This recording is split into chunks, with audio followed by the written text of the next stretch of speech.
식탁 위, 며칠째 뜯지 않은 택배 박스가 놓여 있습니다. 처음엔 분명 오늘 치우려고 했습니다. 밥 먹고 치워야지. 그 다음엔 내일 아침에 하지 뭐. 그리고 며칠 뒤엔 그냥 주말에 정리하자. 그렇게 미루는 사이 그 박스는 어느새 식탁 위에 원래부터 있던 물건처럼 굳어져 버렸습니다.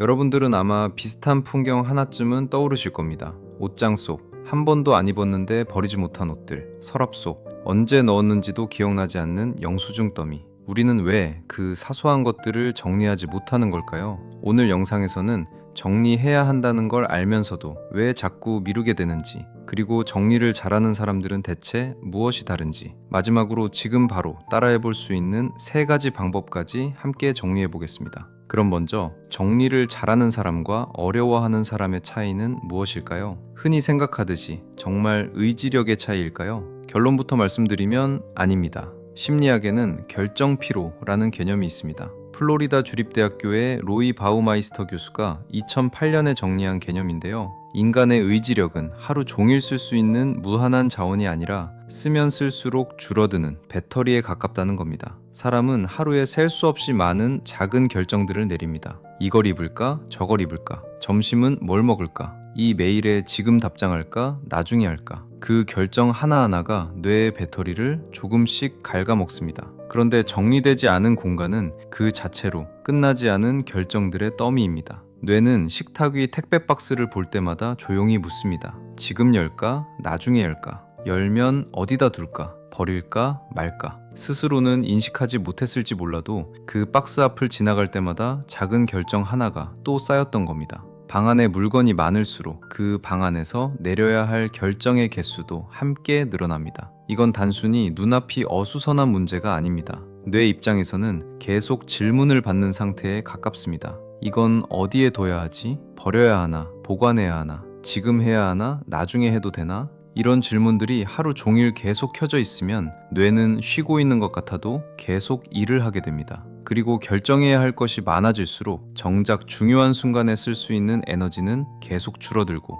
결국 정리를 해야 공간이 편해질 걸 알면서도 이미 피곤해진 뇌는 그 정리를 시작할 힘이 모두 소진되는 겁니다. 그렇다면 정리를 잘하는 사람들은 에너지가 소진되지 않을 만큼 기본적인 뇌 에너지가 많은 사람들일까요? 아닙니다. 정돈을 잘하는 사람들은 뇌 에너지가 많은 사람이 아니라 의지력을 효율적으로 쓰는 사람들입니다. 정리가 어려운 사람들은 이 옷을 어디 걸지, 이 영수증을 어디 둘지 매번 새로 정해야 합니다. 그 매번이 쌓이면 결국 항상 그렇듯이 식탁 위에 그냥 놔두는 쪽을 선택하게 됩니다. 그게 결정을 가장 덜 쓰는 길이니까요. 그런데 정리를 잘하는 사람들의 공간을 보면 차이점 하나를 발견할 수 있습니다. 그건 물건마다 정해진 자리가 있다는 겁니다. 심리학에서는 이렇게 환경을 미리 설계해 두는 걸 프라이밍이라고 부르는데, 쉽게 말하면 행동이 일어나기 쉽게 미리 길을 깔아두는 겁니다. 예를 들어 볼게요. 신발을 벗으면 바로 앞에 신발장이 있고, 신발장을 열면 정해진 칸이 있습니다.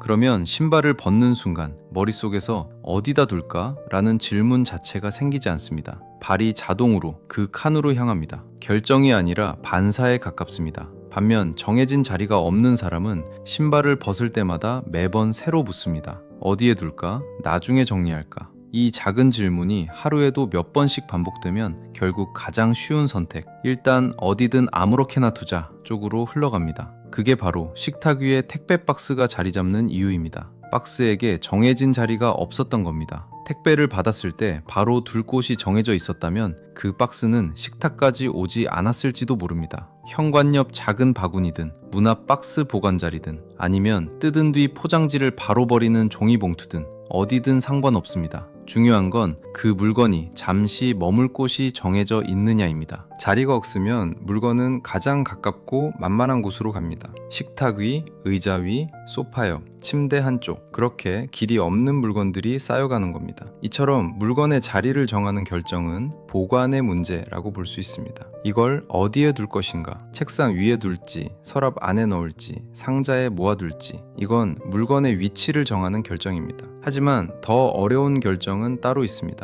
바로 소유의 문제입니다. 이걸 계속 가지고 있을 것인가, 아니면 버릴 것인가. 이건 단순히 위치를 정하는 문제가 아니라 그 물건과의 관계를 정리하는 문제에 가깝습니다. 그리고 소유의 문제는 보관의 문제보다 훨씬 더 복잡합니다. 보관의 문제는 자리를 정하면 어느 정도 해결되지만 소유의 문제는 그 물건이 단순한 물건이 아니라 내 삶의 기억처럼 느껴지기 때문입니다. 그래서 버리려고 손에 들었다가도 이상하게 다시 내려놓게 됩니다. 이 낡은 가방, 오래 들고 다녀서 그런지 버리려 하면 괜히 미안해서, 이 인형, 이제 먼지만 쌓이는데 버리면 혼자 남겨두는 것 같아서. 심리학에서는 이런 경향을 의인화라고 부르는데 물건에 마음과 생명을 입히는 겁니다. 그래서 정리가 어려운 사람에게 그냥 버려 라는 말은 별 도움이 되지 않습니다. 문제는 의지가 아니라 기준입니다. 무엇을 남기고 무엇을 보내고 어디까지 마음을 담아둘 것인지, 이 기준이 없으면 물건 하나 앞에서도 결정이 오래 멈춥니다. 반면 정돈을 잘하는 사람들은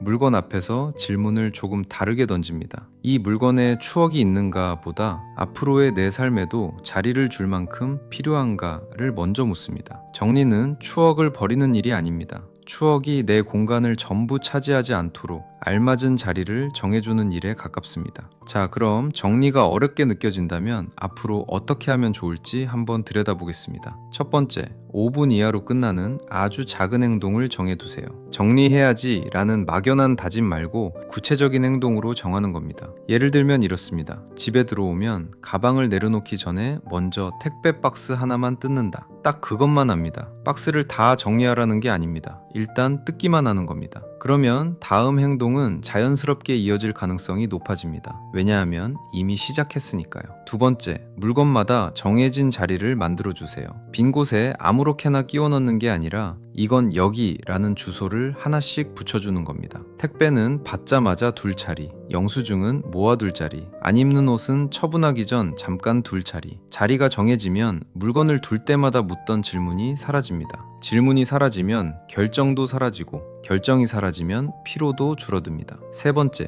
하나가 들어오면 하나는 내보내세요. 새 옷을 사면 옷장에서 하나를 빼고 새 물건을 들이면 오래된 것 하나를 정리합니다. 이렇게 하면 공간이 다시 가득 차는 걸 막을 수 있고, 무엇보다 버릴까 말까를 매번 큰 결정으로 만들지 않아도 됩니다. 들어온 만큼만 내보내면 되니까요. 다시 그 식탁 위 택배 박스로 돌아가 볼게요. 처음엔 그 박스가 게으름을 보여주는 증거처럼 보였을지도 모릅니다. 하지만 이제는 조금 다르게 보일 겁니다. 그 박스는 게으름의 증거가 아니라 아직 자리를 못 찾은 결정 하나가 거기 멈춰서 있다는 신호였습니다. 여기까지 보셨다면 이제 공간을 조금 다르게 읽을 수 있습니다. 어지러운 책상을 보고도 더 이상 스스로를 탓하기보다 거기에 자리를 못 찾은 결정들이 쌓여 있다는 걸 떠올릴 수 있게 됩니다. 혹시 지금 주변에도 몇 주째 자리를 못 찾은 물건이 있나요? 그게 무엇인지, 어디에 있는지 댓글로 살짝 들려주세요. 그 이야기 하나하나가 다음 영상의 씨앗이 되거든요. 그 박스가 더는 혼자 식탁 위에 남아있지 않도록 다음 이야기도 준비해 둘게요.